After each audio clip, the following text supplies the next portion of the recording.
Stage 4 మోకాళ్ల అరుగుదలకి నొప్పి లేకుండా కీళ్ల మార్పిడి ఆపరేషన్ చేయబడును.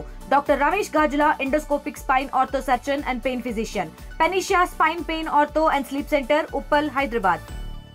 బంగాళాఖాతంలో ఏర్పడ్డ వాయుగుండం తీవ్ర తుఫానుగా దాల్చింది. దీనికి ఇప్పటికే మోంతా అనే పేరు కూడా పెట్టారు. ప్రస్తుతం చూసుకుంటే మోంతా తుఫాన్ అయితే ఆంధ్రప్రదేశ్ తీరానికైతే తరుముకొస్తున్న పరిస్థితులు కనిపిస్తున్నాయి. ఇప్పటికే చూసుకుంటే రాష్ట్ర వ్యాప్తంగా కూడా రెడ్ అలర్ట్ జారీ చేసిన పరిస్థితులు కనిపిస్తున్నాయి. ఇదే క్రమంలోనే ఇప్పటికే ఉమ్మడి విజయనగరం జిల్లాకు సంబంధించినటువంటి అన్ని రకాలుగా ముందస్తు చర్యల్లో భాగంగా ముందుకెళ్తున్న పరిస్థితులు కనిపిస్తున్నాయి. ఇదే అంశానికి సంబంధించి మరిన్ని వివరాలు మనతో పాటు మాట్లాడడానికి విజయనగరం జిల్లా ఎస్పీ ఏఆర్ దామోదర్ గారు మనతో పాటు ఉన్నారు. ఆయనతో మాట్లాడి దీనికి సంబంధించిన మరిన్ని వివరాలు తెలుసుకునే ప్రయత్నం చేద్దాం. సార్ చెప్పండి సార్, చూసుకుంటే ఈ తుఫాన్ ప్రభావంతో ఉన్నటువంటి ఏరియా అంతా కూడా ఇప్పటికే చెప్పుకొస్తున్న పరిస్థితి కనిపిస్తుంది. తీవ్రమైన గాలులు, అలాగే మరొకవైపు భారీ వర్షాలు కూడా కురిసే అవకాశాలు కనిపిస్తుంది. దీని పట్ల ఎటువంటి భద్రతా చర్యల్లో ముందుకెళ్తున్నారండి?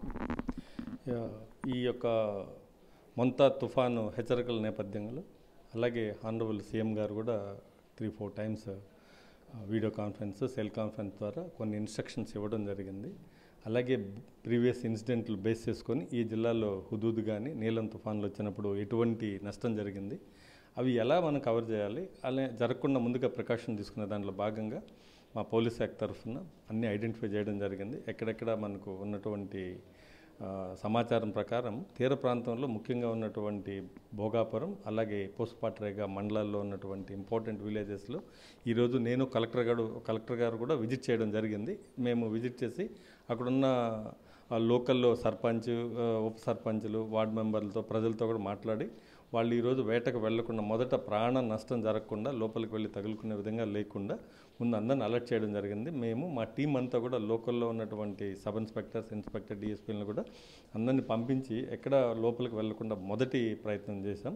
అది ఎవరు కూడా లోపలికి వెళ్లకుండా మేము ఇప్పటి వరకు అన్నీ ఎన్ష్యూర్ చేసుకున్నాం. అలాగే ఈదురుగాళ్ళు, అలాగే భారీ వర్షాలు, కుండపోతగా ఉంటుంది కాబట్టి ముందుగానే ఇది ఏమేం కావాలి, ఎలక్ట్రికల్ వైర్స్ కట్ అవుతాయి, అలాగే పవర్ సాసు, అలాగే జనరేటర్స్, అలాగే కావాల్సినటువంటి ట్రాక్టర్స్, జేసీబీలు, వాటర్ సప్లై చేయడానికి, ప్యూర్ వాటర్ సప్లై చేయడానికి, మెడికల్ ట్రీట్మెంట్ ఇవ్వడానికి, ఇలాగ అన్ని రకాలుగా నేను కలెక్టర్ గారు ఇద్దరం కూడా జాయింట్గా కోఆర్డినేట్ చేసుకొని అన్ని డిపార్ట్మెంట్ని సమాయత్తం చేసుకొని అంతా రెడీగా పెట్టుకున్నాం. అన్ని పోలీస్ స్టేషన్లో కూడా మా స్టాఫ్ ఈరోజు, రేపు, ఎల్లుండి 3 రోజులు అందరూ కూడా పోలీస్ స్టేషన్లో అవైలబిలిటీ ఉంటారు. అలాగే ఇప్పటి వరకు 71 సెక్రటేరియట్ విలేజెస్లో బాగా ఎఫెక్టివ్గా ఉంటుంది. ఈ రైన్ కానివ్వండి, ఈ యొక్క గాలులు తీవ్రత ఉందంటే అక్కడ సెక్రటేరియట్లో ఉన్నటువంటి మనుషులే కాకుండా పోలీస్ శాఖ నుంచి ఒక కానిస్టేబుల్ని, ఒక వైర్లెస్ మ్యాన్ ప్యాక్ కూడా ఇవ్వడం జరిగింది.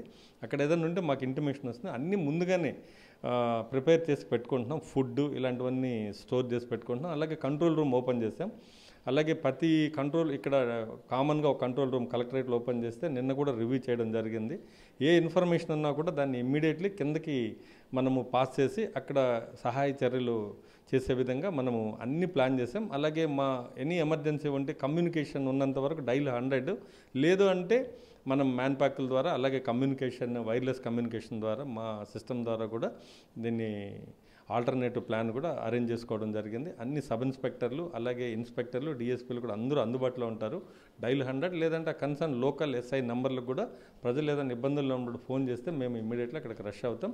కమ్యూనికేషన్ లేని టైంలో కూడా మా టీములు కూడా ఉద్ధృతంగా తిరుగుతుంటాయి కాబట్టి ఏదైనా మా నోటీస్కి మేము ఆ నోటీస్ చేస్తాం. లేదంటే మా నోటీస్ తీసుకొచ్చినా వాళ్ళని రెస్క్యూ చేయడం కానివ్వండి, వాళ్ళకి ఆపదలో ఉన్నప్పుడు, లేదంటే మా సైడ్ నుంచి ఏదైనా సహాయం ఇవ్వాల్సినటువంటి రిక్వైర్మెంట్ ఉంటే మేము చేస్తాం. ఎన్డీఆర్ఎఫ్ టీమ్స్, హెచ్డిఆర్ఎఫ్ టీమ్ అందరితో కూడా కోఆర్డినేట్ చేసుకుంటాం. మెడికల్ డిపార్ట్మెంట్, ఎలక్ట్రికల్ డిపార్ట్మెంట్ అందరితో కూడా కోఆర్డినేషన్లో ఉన్నాం.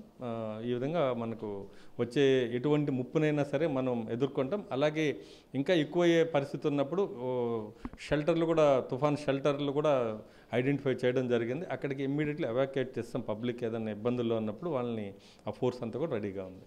అదేవిధంగా మనకి చూసుకుంటే నదులు ఎక్కువ, అలాగే కొండలు ప్రవహించే వాగులు కూడా ఎక్కువ. ఈ ప్రాంతంలో జనరల్గా మనం చూసుకుంటే ఇక జామ్ మండలం పరిధిలో చూసుకుంటే ఒక రోడ్డు పై నుంచే పూర్తి ఉధృతంగా ప్రవేశించిన పరిస్థితి అటువంటివి, లేదంటే పడవ ప్రయాణాలు కూడా ఎప్పటికి కూడా కొనసాగుతున్న పరిస్థితి కనిపిస్తున్నాయి. అటువంటి నదీ పరివాహక ప్రాంతాల్లో ఉన్నటువంటి విలేజ్లకి ఎటువంటి పికెట్ నిర్వహిస్తున్నారు, ఏ విధంగా వెళ్తున్నారు? ఈ చప్టాలు అంటాం కాజ్వేలు, కొన్ని రివర్లలో నుంచి కానివ్వండి, చెరువుల్లో నుంచి వెళ్ళేటివి. అలాగే పారాది ఒకటి ఉంది మనకు ఇక్కడ గంట్యాడ మండలంలో ఉన్నటువంటి తాటిపూడి రిజర్వాయర్. ఈ అన్నిట్లో కూడా అక్కడ లోకల్ పోలీసును వేయడం జరిగింది. అలాగే విఆర్ఓలు అలాగే లోకల్ యూత్ను కూడా మొబిలైజ్ చేసాం. వాళ్ళని కూడా ఎవరు వాటర్ ఒక చప్టాస్ పైన కానివ్వండి కాజ్వేస్ పైన వస్తుంటే ఎవరిని కూడా ప్రయాణం చేయనీయకుండా, అలాగే కొన్ని ఇంపార్టెంట్ ఏరియాలో కొన్ని రోప్స్ కూడా ఇటు అటు కట్టమని చెప్పాం. ఏదైనా తప్పని పరిస్థితుల్లో 1 అడుగు 2 అడుగులు వాటర్ స్లోగా ఉన్నప్పుడు వెళ్ళాల్సిన పరిస్థితి వస్తే మా పోలీసులు లోకల్ వాళ్ళంతా కూడా అసెస్ చేసి ఆ రోపులన్నీ దారాలు పట్టుకొని వెళ్ళే విధంగా అవి కూడా అరేంజ్ చేస్తున్నాం. అక్కడ కూడా లోతట్టు ప్రాంత ప్రజలు ఎవరున్నారు ఈ కాలువల పక్కన బయట రాకుండా ఇలా ప్రయాణాలు తగ్గించుకుంటే విలేజ్ల్లో నుంచి బయట రావడం అలాంటివి మనకు చాలా వరకు సేఫ్ అవుతాయి. ఎలాంటి కాలువలు ఈ యొక్క చెరువులు గండ్లు కొట్టినప్పుడు ముందుగానే అలర్ట్ చేయటం, ఆ డైరెక్షన్ని మనం జాగ్రత్తగా అబ్జర్వ్ చేసి వాటర్ని ఎక్కువైనప్పుడు దాన్ని పంపించే విధంగా కూడా అన్ని ఏర్పాట్లు చేస్తాం. ఎక్కడ ప్రాణ నష్టం కానివ్వండి ఎటువంటి ఆపద లేకుండా మేము 100% సెక్యూర్ చేస్తాం ప్రజల్ని. సో చూసాం కదా, ముఖ్యంగా చూసుకుంటే ఒకటే చెప్పుకోసం నేపథ్యం అయితే కనిపిస్తుంది. ఏదైతే ఈ తుఫాను పట్ల మాత్రం ఇప్పటికీ అన్ని రకాల భద్రతాపరమైన చర్యల్లో మేమైతే ముందున్నామంటూ కూడా చెప్పుకోసం నేపథ్యం అయితే కనిపిస్తుంది. ఏదైతే ఈ ఇక్కడ నదీ పరివాహక ప్రాంతాలు కావచ్చు, అలాగే సముద్ర తీర ప్రాంతాల్లో కావచ్చు, అంతటి కూడా ఇప్పటికే పికెట్ అయితే నిర్వహించి ఉన్నాము. ఎక్కడ కూడా హ్యూమన్ లాస్ అనేది జరగకుండా ఉండాలనే ఒక ఉద్దేశంతో మేమైతే ముందుకెళ్తున్నామంటూ చెప్పుకోసం నేపథ్యం అయితే కనిపిస్తుంది. కెమెరా పర్సన్ ఆడితే రాజేష్, RTV, విజయనగరం నుంచి. తెలుగులో న్యూస్ కి ఫాస్టెస్ట్ యాప్ ఇప్పుడు టోటలీ న్యూ అవతార్లో జస్ట్ 5 seconds లో కంప్లీట్ న్యూస్. సోషల్ మీడియాలో ట్రెండ్స్ కి one stop solution. Live TV app voice search option తో ఇప్పుడే డౌన్లోడ్ చేయండి లేదా అప్డేట్ అయిపోండి. యాప్ లింక్ డిస్క్రిప్షన్ లో ఉంది.